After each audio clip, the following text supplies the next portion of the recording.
자, 사랑으로 서로 종노릇하라. 사랑으로 서로 종노릇하다.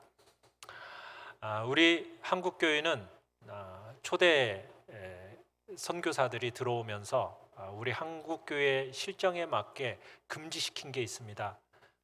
그건 다름 아닌 술과 담배, 마약과 도박을 금지를 시켰고요. 지금도 전통적인 보수 교회에서는 이 부분들을 지켜나가고 있죠. 우리 교회도 마찬가지입니다. 그런데 천주교는 좀 다릅니다. 천주교 신자들은 사제들과 함께하는 식사 자리에 술병을 들고 온다고 그래요. 그래서 좋은 술이 있으면 잘 보관해 두었다가 귀한 모임에서 이렇게 그걸 사용하려고 이렇게 들고 온다고 그래요. 그러다 보니 이 천주교는 참 남자들이 다니기에 이렇게 좀 편하겠다라는 생각이 들기도 합니다. 술과 담배가 전혀 거리낄 것이 없는, 문제가 될 게 없다라고 생각이 되어지니까 말입니다. 그래서 일반적으로 교회를 다닌다라는 것, 사람들이 교회를 다닌다라는 것에 대해서는 좀 속박으로 여기는 경향이 없지 않아 있습니다. 술, 담배를 금지시키면서 또 요구하는 것은 많고 귀찮게 하는 데가 교회다라고 생각을 하는 거죠. 그래서 한마디로 교회를 다닌다라는 것은 어떻게 보면 우리가 알고 있는 자유와는 좀 거리가 멀다라고 여기는 경향이 없지 않아 있습니다. 그런데 오늘 본문 13절을 보시면은 전혀 반대로 이야기하고 있죠. 뭐라고 바울이 선언하고 있습니까? 형제들아, 너희가 자유를 위해서 부르심을 입었다. 이렇게 단정 짓고 있습니다. 자유를 위해서 하나님이 우리를 부르셨다라는 거죠. 자, 그러면 이 말 속에 이런 의미도 숨어 있다라는 걸 알 수 있겠죠. 하나님을 만나기 전에, 하나님의 부르심을 입기 전에는 자유가 있었다는 겁니까? 없었다는 겁니까? 없었다라는 거겠죠. 거기다가 하나 더, 교회를 다니고 예수를 믿기 전에 알고 있었다고 우리가 알고 있는 자유, 우리가 자유로 생각했던 그 자유라는 것은 진짜 자유가 아니다라는 의미가 이 안에 그러면 들어있다는 얘기입니다. 자, 그러면 1번 같이 한번 읽어보죠. 시작. 자유란 무엇입니까? 자, 여러분들은 어떻게 생각하세요? 자유가 무엇입니까?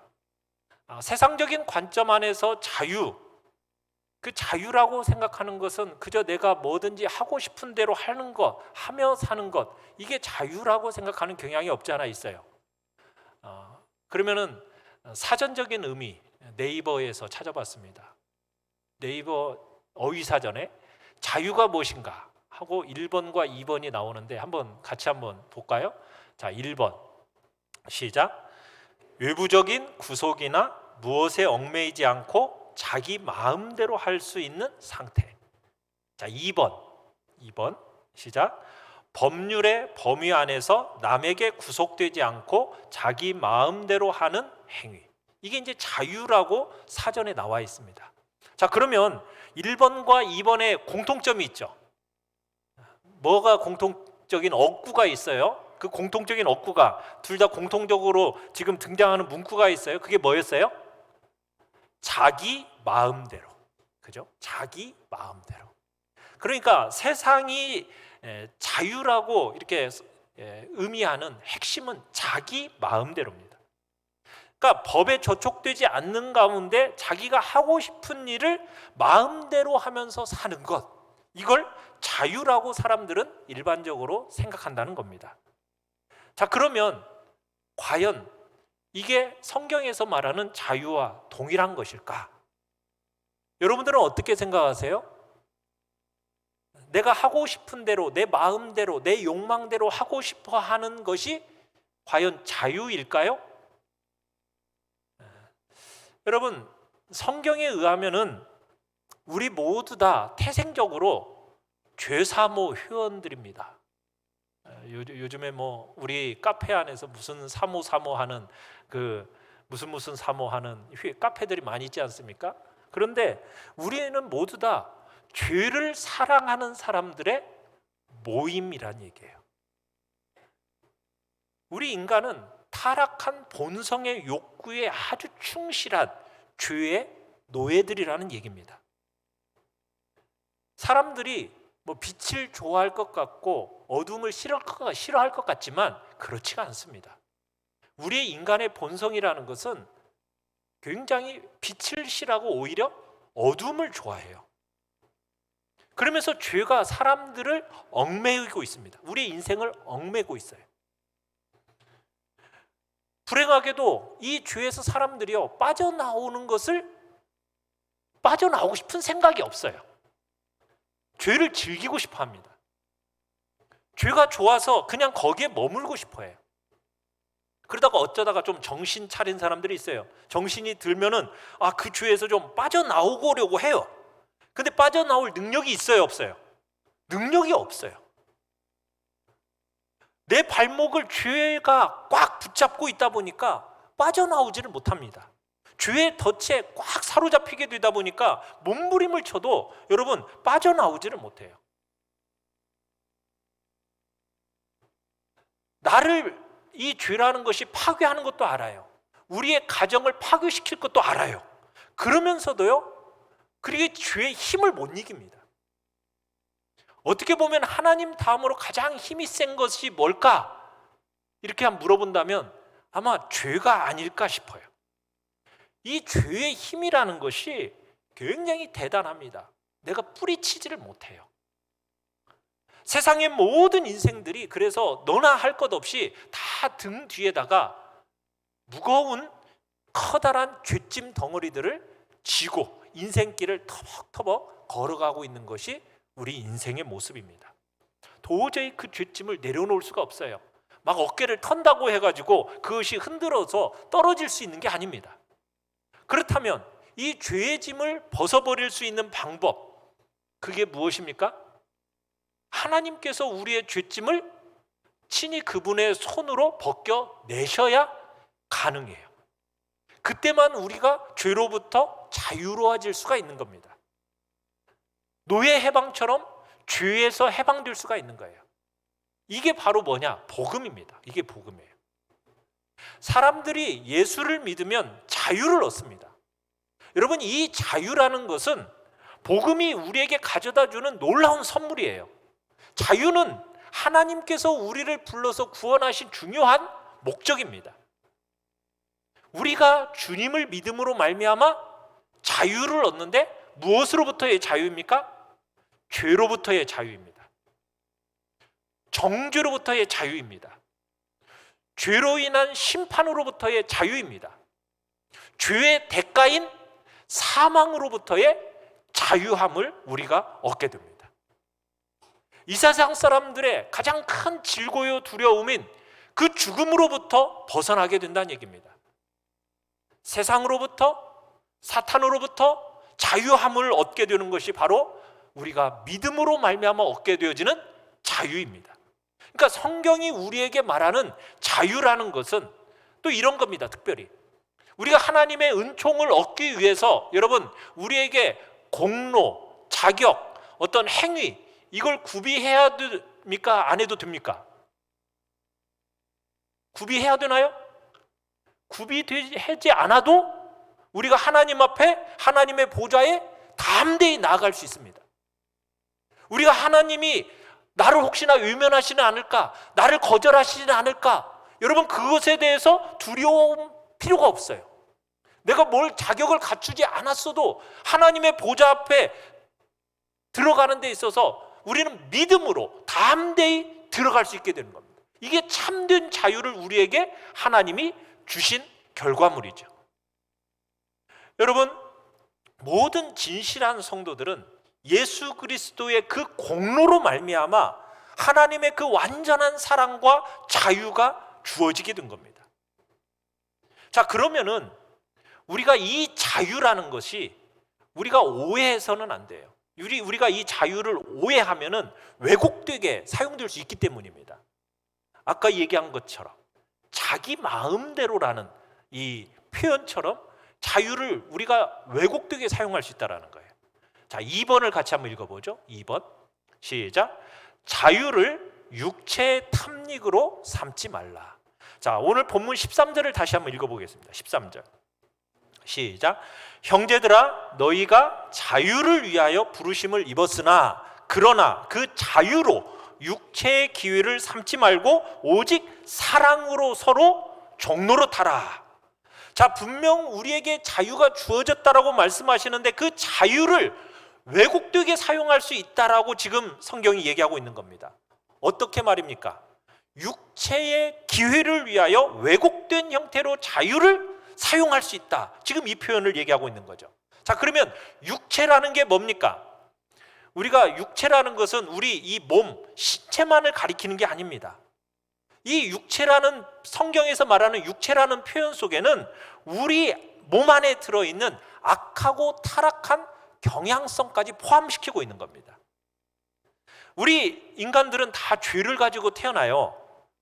그렇기 때문에 우리 안에 죄의 경향성을 가지고 있어요. 그 죄의 경향성을 하나로 묶어서 뭐라고 성경에서는 얘기한다고요? 육체, 이렇게 부르는 거예요. 그러니까 우리의 몸, 이 육신만을 가리키는 게 아니라 우리 속에 있는 죄의 경향성까지 합쳐서 성경은 육체, 이렇게 부른다는 얘기입니다. 자, 이 우리 안에 있는 이 죄의 경향성, 이 죄의 경향성은 무엇입니까? 어떻게 보면 됩니까? 모든 좋은 것은 내 주변에 다 모아가지고 내가 소유하고 싶어하는 자기 중심성이 죄의 경향성입니다. 자기 중심적 욕망, 이게 육체입니다. 온갖 좋은 것은 다 내 것으로 하고 싶어하는 거예요. 그뿐이 아니죠. 우리가 태어나는 순간부터 우리의 안에 있는 각색 정욕과 타락과 쾌락에 대한 마음, 이걸 가지고 있잖아요. 이게 다 육체에 속한다는 얘기입니다. 이 세상에서 성적으로, 윤리적으로 방종하고 방탕하고 쾌락을 따라 살려고 하는 그 전부가 다 육체에 속해 있는 겁니다. 이게 다 죄의 경향성. 그걸 성경은 가리켜서 뭐라고 얘기한다고요? 육체, 이렇게 부르고 있는 거예요. 자, 우리는 이런 경향성을 가지고 여러분, 우리의 마음이 마음대로 자유를 추구하는 기회로 삼을 수가 있다는 거예요. 우리에게 주어진 이 자유라는 것을 가지고 그 자유를 빌미 삼아서 잘못하면은 어떻게 하기 쉽다는 겁니까? 방종하기 아주 쉽다라는 얘기예요. 하나님이 주신 이 고귀한 자유로 내가 얼마든지 남용할 수가 있다는 거예요. 방종의 도약대로 삼아서 그냥 자기 자유만을 일방적으로 주장할 위험성이 있다는 겁니다. 그러기에 이 자유를 육체가 원하는 것을 추구하는 디딤판으로 만들지 않도록 조심해라. 육체의 기회로 삼지 않도록 하라는 얘기입니다. 하나님이 우리에게 귀한 자유를 주셨습니다. 성경적인 자유는 내 안에 있는, 내 마음 속에서 있는 이 죄의 경향성을 따라서 내 육체적인 소욕을 마음껏 추구하면서 모든 통제와 제약에서 자유로운 상태를 가리키는 게 자유가 아니라는 거예요. 성경은 그 얘기를 하는 게 아닙니다. 자기가 원하는 것을 뭐든지 할 수 있다라고 생각하는 그런 자유가 아니라는 겁니다. 우리가 자유를 오해하면은 이렇게 자유를 왜곡시킬 수 있어요. 이단 중에 예수님을 믿음으로 이제는 우리가 율법에서 자유함을 얻었고 죄에서 자유함을 얻었으니 당신의 마음에서 이끌리는 대로 뭐든지 해도 괜찮습니다. 이렇게 말하는 이단이 있어요. 그 이단 중에 하나가 구원파들입니다. 여러분, 자유를 빌미 삼아서 자기가 하고 싶은 대로 자기 자유만을 주장하면서 얼마든지 다른 사람을 막 짓밟는 일들이 생긴다는 거예요. 그건 성경적인 자유가 아닙니다. 그렇다면 여러분, 우리에게 주어진 이 자유를 어떻게 쓰라고 성경은 말하고 있습니까? 3번 같이 한번 읽어보죠. 3번 시작. 사랑을 위한 자유. 자, 자유를 어떻게 쓰라고요? 사람을 사랑하기 위한 기회로 선용하라는 겁니다. 그러니까 내게 주어진 자유, 하나님이 주신 이 자유라는 것은 여러분, 우리 구원에 있어서 중요한 목적 중에 하나입니다. 우리가 인생을 살아가는 동안 굉장히 가치 있고 귀한 것, 여러분, 우리가 얻으면요, 그거 우리가 아무렇게나 쓰지 않죠. 여러분이 귀하게 얻은 것을 그냥 막 씁니까? 그렇지 않잖아요.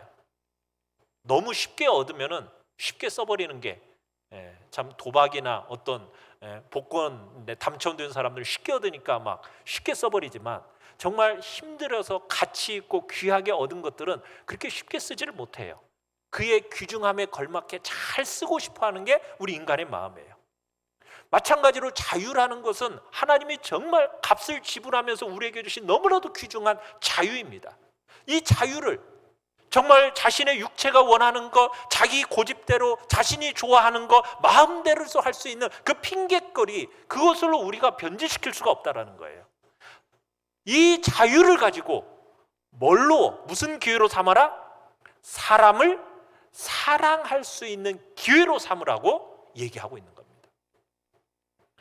우리가 사는 사회는요, 사람보다도 어떤 업적, 성취, 어떤 자격, 공로, 여기에다가 더 중요한 것처럼 가르쳐요. 그래서 옆에 있는 한 사람을 소중히 여기기보다는 그냥 일을 잘하는 것에 더 가치를 두고 소중히 여기는 경향이 없지 않아 있습니다. 그래서 세상은 어떤 위대한 업적을 더 가치 있는 것으로 생각한다는 얘기예요. 그러나 사랑하는 성도 여러분, 어떤 그런 일보다 사람이 훨씬 더 가치 있다라는 거 여러분은 아십니까? 우리 주님이 말씀을 하셨어요. 뭐라고 말씀하셨냐면 한 영혼이 뭐보다 더 귀하다? 뭐보다 더 귀하다? 천하보다 더 귀하다라는 거예요. 한 영혼이.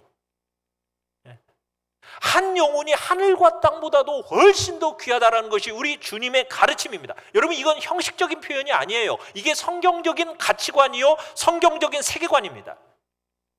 하나님께서 이 천지 만물을 창조하실 때 어떻게 창조하셨습니까? 말씀으로 창조하셨어요. 말씀 한마디에 하늘과 땅이 갈라지면서 궁창이 생기고 빛이 있고, 여러분, 모든 동식물들이 말씀에 의해서 한마디로 다 만들어졌어요. 자, 그에 비해서 사람은 하나님이 어떻게 만드셨습니까? 손수 흙으로 빚으시고 자기 형상을 따라 빚으시고, 빚어진 사람을 어떻게 하셨어요? 코에 생기를 불어넣으셔서 생명이 되었죠. 영적 존재로 하나님이 창조하신 겁니다. 하나님의 형상을 따라서 사람이 만들어진 거예요. 하나님은 사람을 그저 어떤 천지와 만물을 위한 도구로 만든 것이 아니라 천지와 만물보다도 더 중요한 그런 하나님의 형상을 가진 존재로 창조하셨습니다. 그래서 이 세상의 모든 만물보다도 한 사람의 가치가 더 있는 겁니다. 믿으십니까? 여러분, 하나님의 형상이 그 속에 들어있기 때문이에요. 그래서 사람은 가치 있는 존재인 겁니다. 최고의 가치가 사람입니다.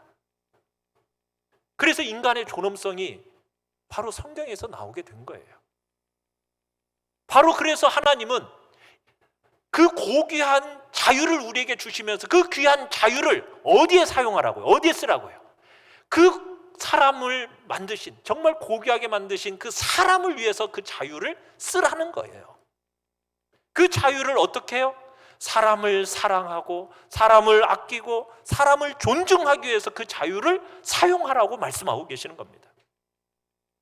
세상 사람들은 하나같이 그냥 자신만이 가장 존귀한 것처럼, 중요한 것처럼 생각하며 살아가요. 전부 자신만이 중요한 것처럼 여기다 보니까 그냥 다른 사람은 희생시켜도 괜찮은 것처럼 생각합니다. 자기 자신만을 중요하다고 가치 있다고 여기다 보니까 정말 다른 사람을 희생시켜도 주변 사람들이 희생당하고 아프고 고통당하도 마치 그것이 괜찮은 것처럼 막 생각하고 살아요. 또한 요즘 시대는 얼마나 사람들에게 무관심한 시대입니까? 그죠? 사람들을 방관한 채 사람들의 그 존엄성이 너무나도 땅에 떨어진 시대를 살아가고 있어요. 그러나 사랑하는 성도 여러분, 하나님이 최고의 가치를 두고 있는 사람은 하나님의 한 영혼이고요, 하나님이 그 영혼에게, 한 사람에게, 여러분에게 주신 그 귀중한 자유를 사용하기를 원하십니다. 사용하라고 말씀하고 계시는 거예요. 이 땅의 사랑보다도 사람에게 있어서 여러분, 사랑만큼 필요한 것이 또 뭐가 더 있겠습니까?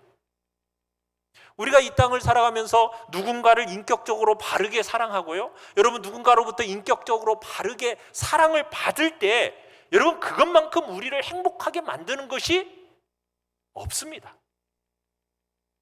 그러니까 그 사람을 사랑하는 일에 여러분의 그 고귀한 자유를 사용하라는 거예요. 육체의 정욕으로 자기가 원하는 것을 추구하는데 여러분 그 자유를 왜곡하지 말고 그 자유를 천하보다도 귀한 그 사람에게 필요한 사랑을 하는 기회로 선용해라. 우리 주님이 지금 말씀하고 계시는 거예요. 여러분, 사람을 사랑한다는 말이 무엇입니까? 요즘 시대는 너무나 많은 사람들이 사랑이라는 말을 왜곡시켜 버렸어요. 그죠? 사랑이라는 말을 통해서 마치 남을 소유하려고 합니다. 사랑이라는 표현을 통해서 자기 악한 정욕을 합리화시킵니다. 우리 사회는 굉장히 성적인 타락을 권하는 사회가 됐잖아요. 사랑은 마치 어떤 성적인 것으로 그냥 함께 치부해버리는 시대가 돼버렸어요. TV 드라마를 보시면 전부 사랑이라는 이름을 정말 그런 악한 정욕과 합리화하는데 그렇게 합리화시켜버렸어요. 불의함과 악함이라는 거 정직하게 말하지 않고 사랑이라는 이름으로 다른 사람의 가슴에 여러분 피멍 들게 하는 일을 너무나 쉽게 하는 경향들이 얼마나 많습니까? 사랑한다고 하면서 얼마나 스토커 짓들을 합니까? 이게 오늘날의 사랑, 그건 잘못된 사랑이죠. 그건 사랑이 아니죠.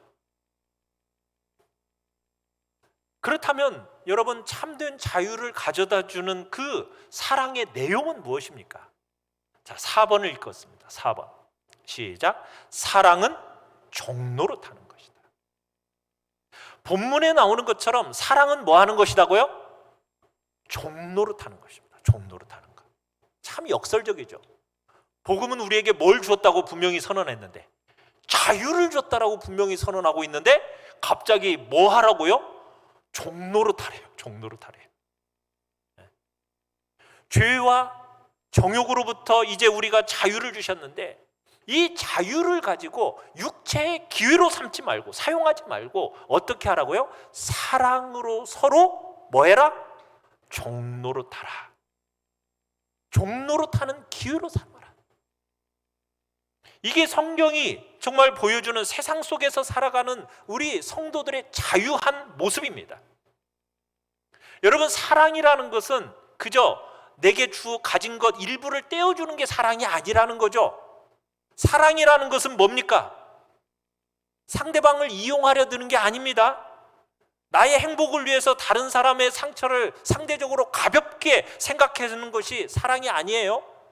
여러분, 세상 속에서 참된 자유를 누리는 성도들은 사람을 사랑하고 사람을 존중하고 사람을 아끼고 그 사람의 삶을 배려하는 겁니다. 그게 사랑이죠.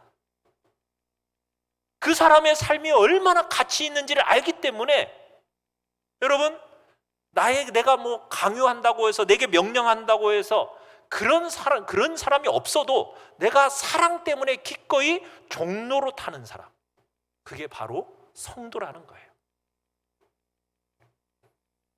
성경에서 사랑은 사랑이란 이름으로 여러분 남들에게 명령하는 게 아닙니다. 사랑은 사랑이란 이름으로 소유하려고 하는 게 아니에요. 우리의 탐욕을 정당화시키는 게 아닙니다. 사랑은 사람을 위해서 나의 자유조차 깨트려서 뭐가 된다?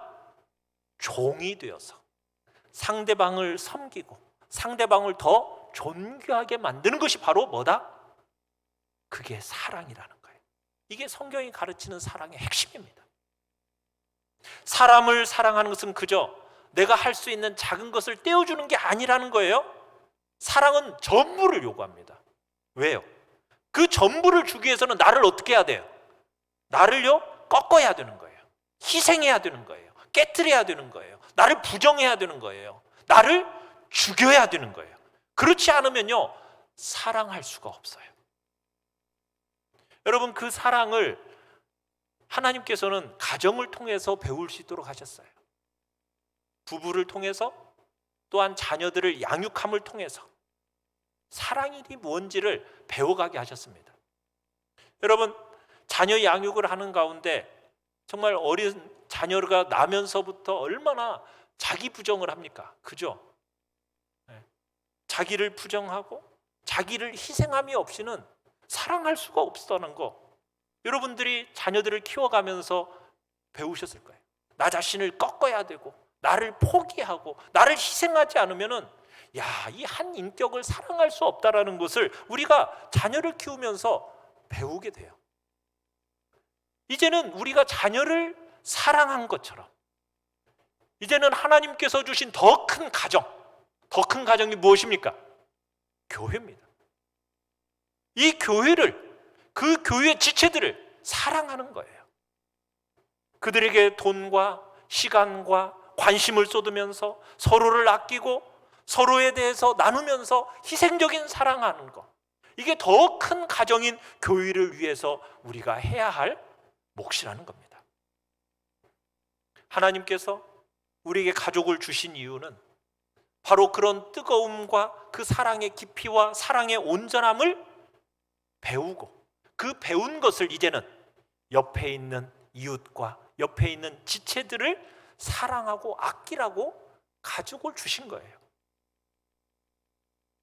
그래서 여러분, 우리와의 만남은 피상적인 만남과의 관계가 되어서는 안 됩니다. 여러분, 가정에서 피상적으로 그냥 만나면서 혹시나 살고 계시는 분이 있으신가요? 네. 부부와 자녀들 사이에 그냥 피상적으로 만나고 계신다면 그만큼 안타까운 가족이 없는 거죠. 우리는 어쨌든 서로에 대해서 잘 알고, 가족 사이는 그런 거 아닙니까? 그런 것처럼 교회 안에서의 우리의 만남이 그저 겉으로만 피상적으로 만나고 인사하고 이 정도가 아니라 서로를 정말 잘 알아가는 거예요. 서로를 아끼는 겁니다. 정말 서로에 대해서 나누어도 아깝지 않는 그런 공동체가 되기를 원하는 거죠. 사랑하고 아끼고 소중하게 여기는 관계, 여러분, 그런 몸된 공동체에 있는 지체들을 사람의 중심으로 우리가 받아들여야 되는 거예요. 그렇게 하지 않으면 여러분, 신앙생활의 영광을 누릴 수가 없는 것입니다. 여러분, 공동체 안에는요, 항상 힘들게 하는 사람들이 꼭 있어요. 우리가 인생을 살다 보면 반드시 성가시게 하는 이웃이 꼭 옆에 붙어 있잖아요. 그죠? 그럴 때 여러분, 그런 이웃들을 어떻게 하세요? 막 밀어내고 적당히 거리 두어서 잘 피해 다니고, 여러분, 그렇게 하면요, 사랑의 종로로 타는 그 영광스러움을 우리가 하나도 볼 수가 없습니다.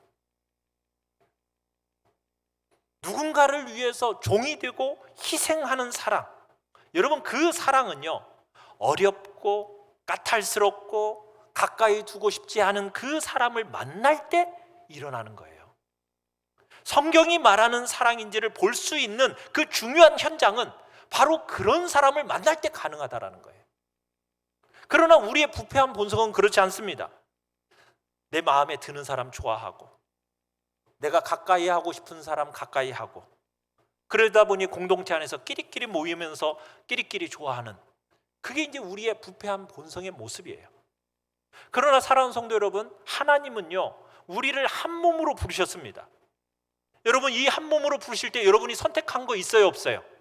선택하지 않은 사람들과 함께 하나님이 한 몸을 구성하게 하셨습니다. 그러면서 우리로 하여금 힘써 서로를 책임 있게 사랑하도록 하신 거예요. 걸림돌이 되는 사람조차도 한 몸으로 같이 묶어서 사랑하고 아낄 때, 여러분, 그럴 때 비로소 성경이 가르치는 참 사랑을 배울 수 있는 것입니다. 자녀를 사랑하듯이 성가신 지체를 깊이 사랑하는 것이 주님이 우리에게 기대하는 사랑, 성도의 종로로 타는 사랑입니다. 누가 우리에게 강제하는 게 아닙니다. 그렇다고 내가 그렇게 한다고 해서 하나님의 은총과 축복을 더 많이 받는다, 그것도 아닙니다. 나는 참 자유자로서 자격 없는 나를 위해서 하늘 영광을 버리시고 그 하늘 보좌를 다 내려놓으시고 고난과 멸시와 질고를 받으신 그 주님의 사랑을 알기 때문에 내가 이제는 스스로 종로로 타면서 사람을 사랑하는 자가 되는 거죠. 사랑하는 성도 여러분, 우리는 이 주님 때문에 정말 원수 같고 가시 같은 이웃들을 포기하지 않는 것입니다. 우리를 위한 이 주님 때문에 우리 자신을 희생하는 것이요 종노릇하면서 우리가 사람을 사랑하고 아끼는 것이죠. 이 주님 때문에 주님이 우리에게 주신 이 귀한 자유를 이제는 여러분 내려놓고 사는 거예요. 바로 이런 형태의 삶을 주님은 우리에게 다양한 여러분 형태로 권면하셨어요. 우리 마가복음 10장 43절에서 45절을 우리 같이 한번 읽어봅시다. 시작. 너희 중에 누구든지 크고자 하는 자는 너희를 섬기는 자가 되고 너희 중에 누구든지 으뜸이 되고자 하는 자는 모든 사람의 종이 되어야 하리라. 인자가 온 것은 섬김을 받으려 함이 아니라 도리어 섬기려 하고 자기 목숨을 많은 사람의 대속물로 주려 함이니라. 여러분, 누군가를 사랑한다라는 것은 무엇이라는 얘기입니까? 누군가를 섬기는 것이고 종이 되는 것과 같다라는 거예요. 여러분, 요한복음 12장 24절로 25절에서도 또 이야기를 합니다. 같이 읽어보겠습니다. 시작. 내가 진실로 진실로 너희에게 이르노니 한 알의 밀이 땅에 떨어져 죽지 아니하면 한 알 그대로 있고 죽으면 많은 열매를 맺느니라. 자기의 생명을 사랑하는 자는 잃어버릴 것이요 이 세상에서 자기의 생명을 미워하는 자는 영생하도록 보전하리라. 육체가 이끄는 대로 이 세상이 원하는 방식대로 자기를 사랑하는 자는 잃어버릴 것입니다. 그러나 사랑하기 때문에 종노릇하고 자기를 희생하고 죽이고 자기를 이루려고 결심하는 자는 하나님의 놀라운 은혜를 경험하게 될 거라고 주님은 우리에게 말씀하고 계시는 거죠. 5번 같이 한번 읽어보겠습니다. 5번입니다. 시작. 율법을 완성하는 자유. 자, 우리가 자유한 자로서 종이 되는 사랑을 할 때 어떤 일이 일어납니까? 자, 오늘 본문 14절 15절을 같이 한번 읽어보겠습니다. 시작. 온 율법은 내 이웃 사랑하기를 내 자신같이 하라 하신 한 말씀에서 이루어졌나니 만일 서로 물고 먹으면 피차 멸망할까 조심하라. 여러분, 세상은 자기를 희생해서 사랑하는 것을 가르치지 않습니다. 세상은 경쟁에서 살아남는 자가 결국 이긴다 이렇게 가르쳐요. 경쟁에서 이겨야 된다는 거예요.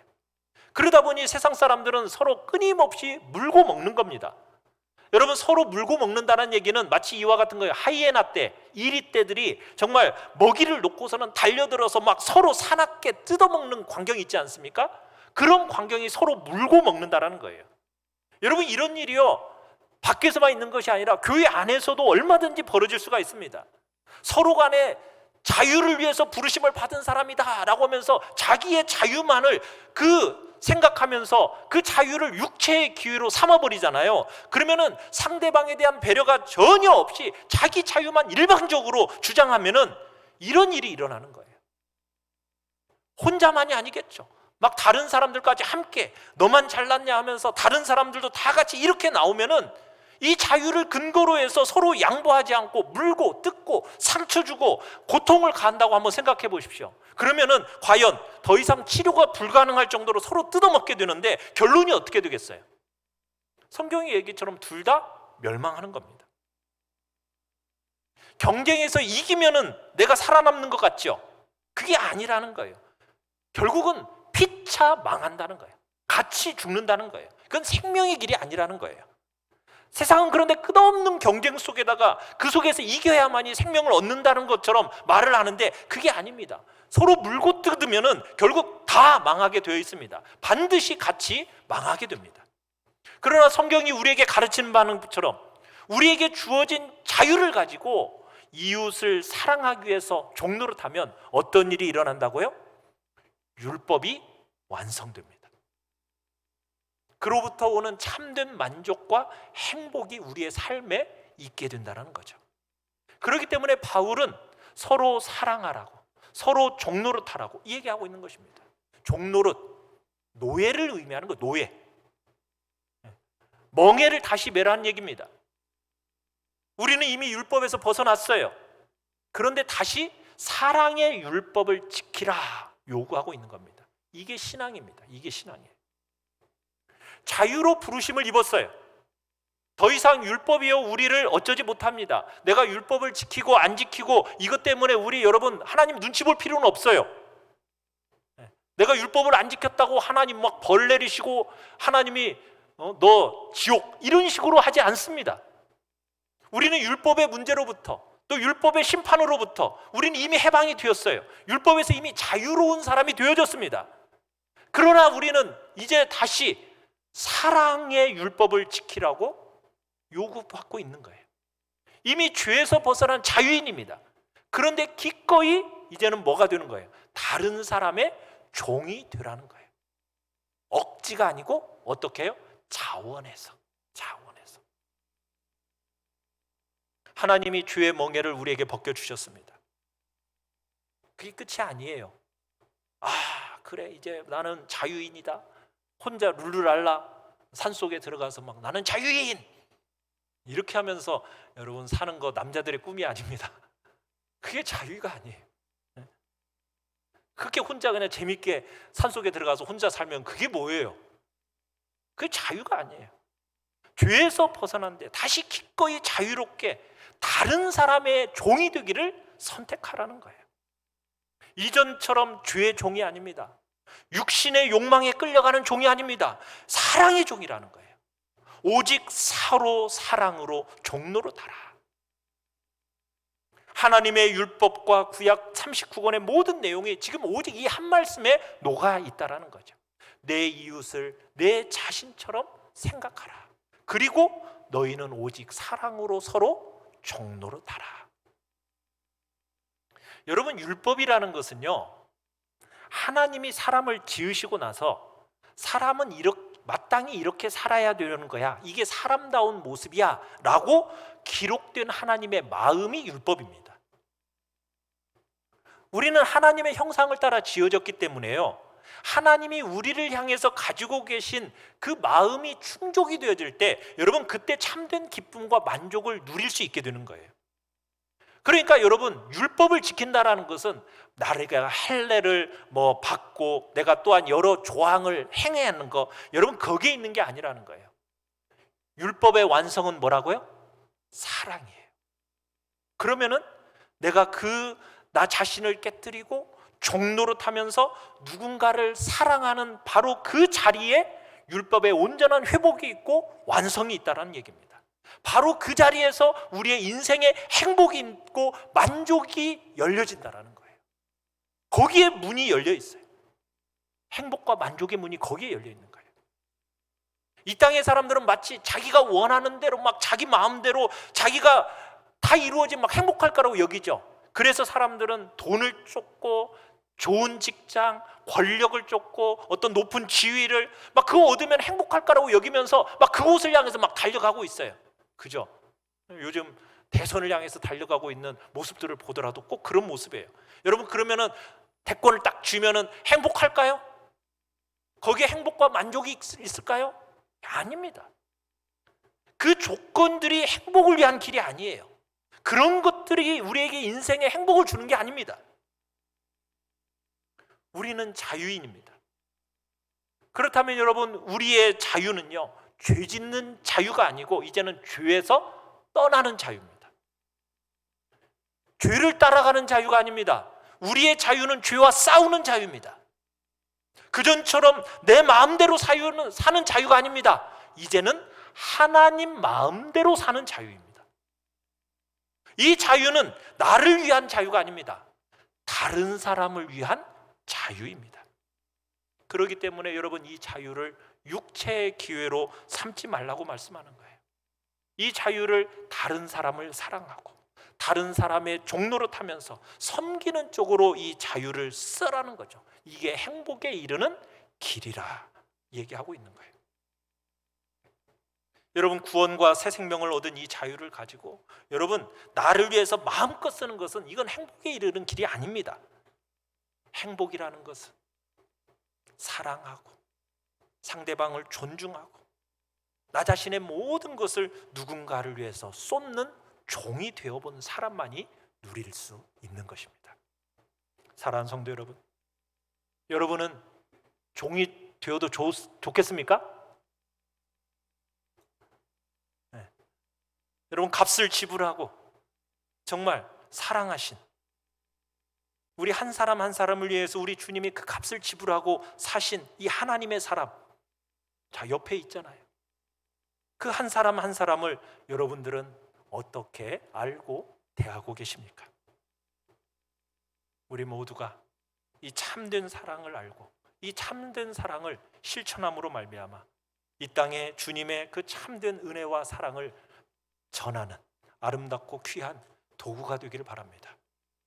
우리 공동체가, 우리 교회 공동체가 서로 사랑으로 종로로 타는 자리에 함께 섬으로 말미암아 참으로 이 땅에 하나님의 영광을 나타내는 복된 통로가 되기를 간절히 축원합니다. 우리 시간 같이